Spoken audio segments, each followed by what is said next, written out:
eu vou lembrar que muita gente acha que o Brasil não tem heróis, mas nós já tivemos grandes homens na nossa história, homens cultos que falaram muitos idiomas e lideravam soldados em batalhas pela liberdade. Laudelino, você lembra de algum herói assim? Vários. Eu posso regredir no tempo por uma história que eu passei essa semana, muito interessante. Para quem não sabe, o Rio de Janeiro foi sequestrado mais de uma vez pelos franceses. Na primeira vez que foi sequestrado, em 1710, pelo Leclerc.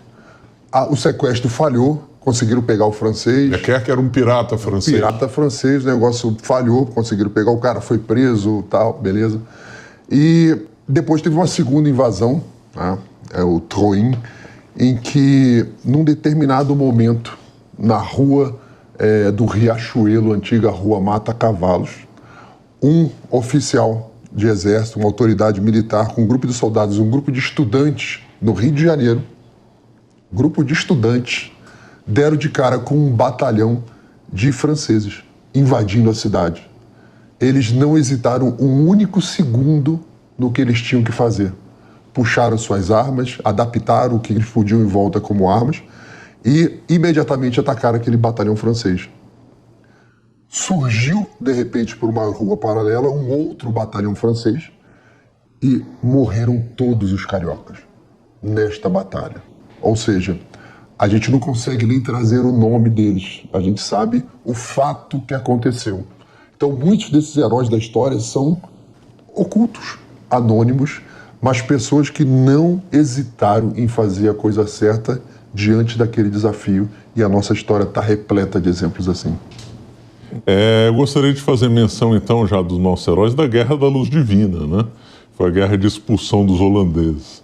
Que, aliás, se fala Guerra da Expulsão dos Holandeses, mas o nome mais bonito é Guerra da Luz Divina. Belíssimo. E o que é triste na história do Brasil é que ficam elogiando o invasor, né? Imagina só, elogiar os holandeses.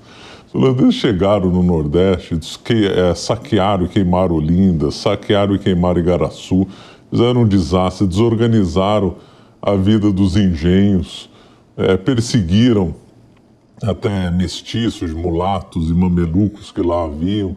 E foi um desastre. E aí o brasileiro vai e elogia esses invasores, né? E aí nós tivemos a guerra, né, da Luz Divina, que foi a guerra que colocou os holandeses para correr, que existiam verdadeiros heróis lá, como Henrique Dias, Felipe Camarão e Vidal de Negreiros, além de outros, né? Então é muito triste o Brasil esquecer dessas belas histórias, como no Rio de Janeiro, até antes no Rio, né, a França Antártica. Verdade. O grande Araribóia, né? Daí se esquece do índio lá convertido herói e ganhou título de nobreza, enterrado com honras da maior honra militar portuguesa, né? Que era o hábito de Santiago, e cuja família recebeu o título de nobreza e virou um sobrenome importante de Niterói.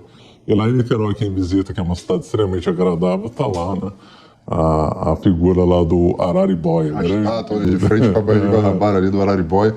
Ele atravessava a Baía nado, sabia? Várias e várias vezes o Araribóia atravessou a Baía de Guanabara nado. Inclusive ele morreu numa travessia dessa, mas bem mais idoso, bem idoso. Ele morreu numa travessia dessa, pode ter tido um infarto, alguma coisa, algum problema na travessia, e ele morreu. Então, como o professor falou, né, tá cheio de exemplos. Aí pegando aí, como ele comentou, de 1565, ali na Batalha da Ilha de Villegayon, não é um brasileiro. Essa ilha é onde fica hoje o aeroporto Santos Dumont. Ali do ladinho tem uma escola naval ali. Na escola naval que é do lado, que era a mesma região. Ali tinha uma colônia francesa. Sim, ali. Ali era a França Antártida. Ali. Então, quando os portugueses chegaram, eles entraram na Baía de Guanabara, foram recebidos por vários índios numas canoas, todos eles muito bem armados. E era difícil, naquela época, para você apontar o teu canhão para baixo. Tinha esse problema. Então, quando vinham os índios com as suas flechas numa canoa, você não conseguia baixar o canhão para atirar para baixo. O tiro é sempre um tiro curvo. Então, tudo era feito para atirar longe. Então, rapidamente, eles tiveram que voltar. Só conseguiram descer ali na parte onde hoje é a Urca. Tem aquele forte da Urca, onde foi fundado o Rio de Janeiro. Tem o local de fundação até hoje lá dentro do forte. E eles foram pelo litoral até chegar no centro da cidade, onde ali no Aterro do Flamengo tem um obelisco, que é o local onde os Tasso de Sá levam uma flechada no olho, ali bem naquela região. Mas a história que eu quero contar de heroísmo é de um português desconhecido, que quando eles conseguiram depois avançar pela Baía de Guanabara e chegaram na ilha de Vila-Gaion... Então, peraí, só antes, para o pessoal ter a imagem. Onde hoje é a Urca, tinha a primeira colônia portuguesa. Foi a primeira onde eles conseguiram colocar o pé.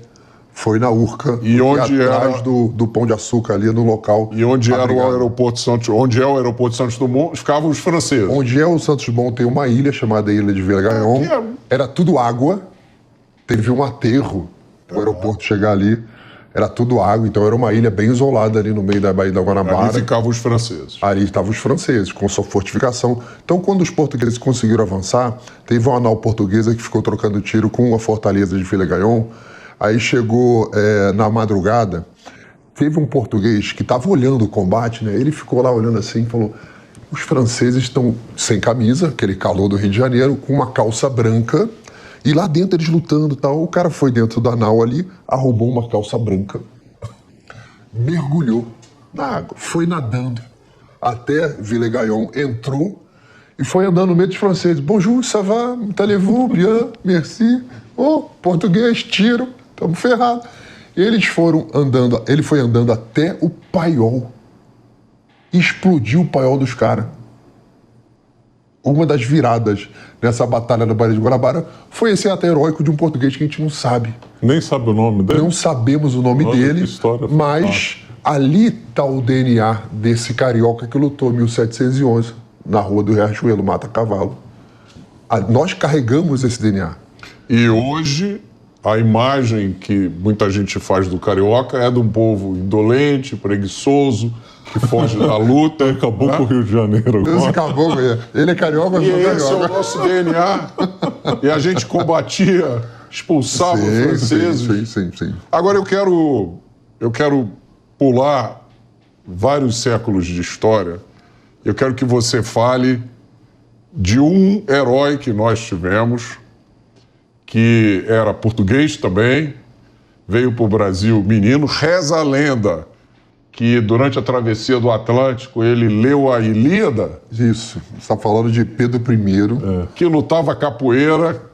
Pedro I. E tão mal falado pela história oficial do Brasil.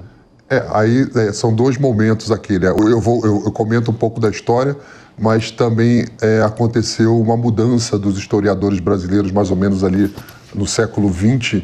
Você deixou de contar a história e começou a fazer a coisa muito personalística, né? Pegava os defeitos daquele personagem ao invés de contar a história daquele personagem. Por isso chegou muita coisa pra gente no século XX que é uma história mais medíocrezinha, mais pequenininha e não conta o que aquela pessoa fez. Então, quando a família real veio para o Brasil, isso foi relatado por um francês que era do corpo diplomático, que estava no navio da travessia, que era Eugênio de Monglave. Ele comenta que a Rábida, que estava dando aula de literatura para... várias aulas que ele dava para Pedro I, a Rábida estava na hora da aula de latim. E o Pedro I curtia, gostava de literatura, gostava das aventuras. E ele procura ele pela nau inteira e não acha Pedro. E estava meio tempestuoso, estava meio tumultuada ali a travessia.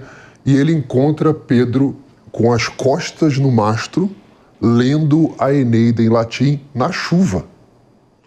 E ele vibrando, quer dizer, você tem que pensar que esta travessia da família real foi a primeira grande aventura vivida por Pedro I. Aquele garoto ali, 8, 9 anos de idade, a primeira vez que ele saiu daquele ambiente controlado, do Palácio de Queluz ali e tal, que ele encontra aquele mundo que ele via nos livros.